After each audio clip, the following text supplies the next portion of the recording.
பால்குட திருவிழா மயிலாடுதுறை அருகே கடலங்குடி அக்னிவீரன் மற்றும் சப்த கன்னிகள் கோவிலின் 7ஆம் ஆண்டு சித்திரை பால்குட திருவிழா நடைபெற்றது.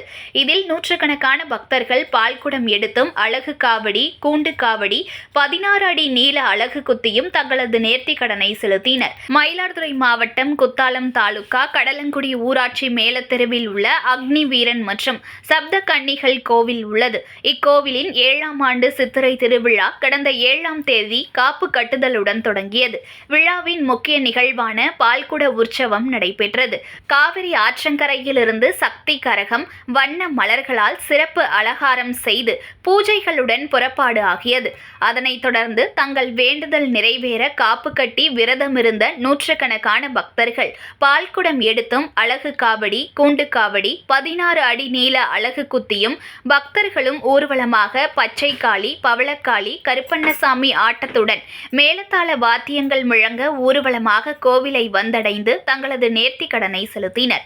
வழி நெடுகிலும் பொதுமக்கள் சக்தி கரகத்திற்கு தீபாராதனை எடுத்து வழிபாடு மேற்கொண்டனர். பக்தர்கள் கொண்டு வந்த பாலினை கொண்டு சுவாமிகளுக்கு அபிஷேகம் மற்றும் சிறப்பு அலங்காரம் செய்யப்பட்டு மகா தீபாராதனை காண்பிக்கப்பட்டது. சக்தி கரகம் மற்றும் பக்தர்கள் அருள் வந்து ஆடியது அனைவரையும் பக்தி பரவசத்தில் ஆழ்த்தியது.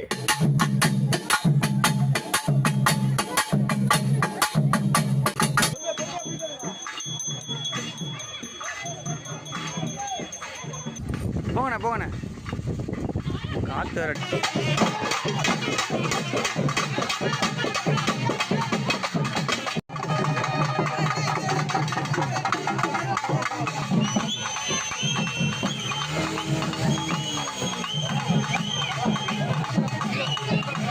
செய்திகளை உடனுக்குடன் தெரிந்து கொள்ள லைக் பண்ணுங்க, ஷேர் பண்ணுங்க, சப்ஸ்கிரைப் பண்ணுங்க, மறக்காம கமெண்ட் பண்ணுங்க.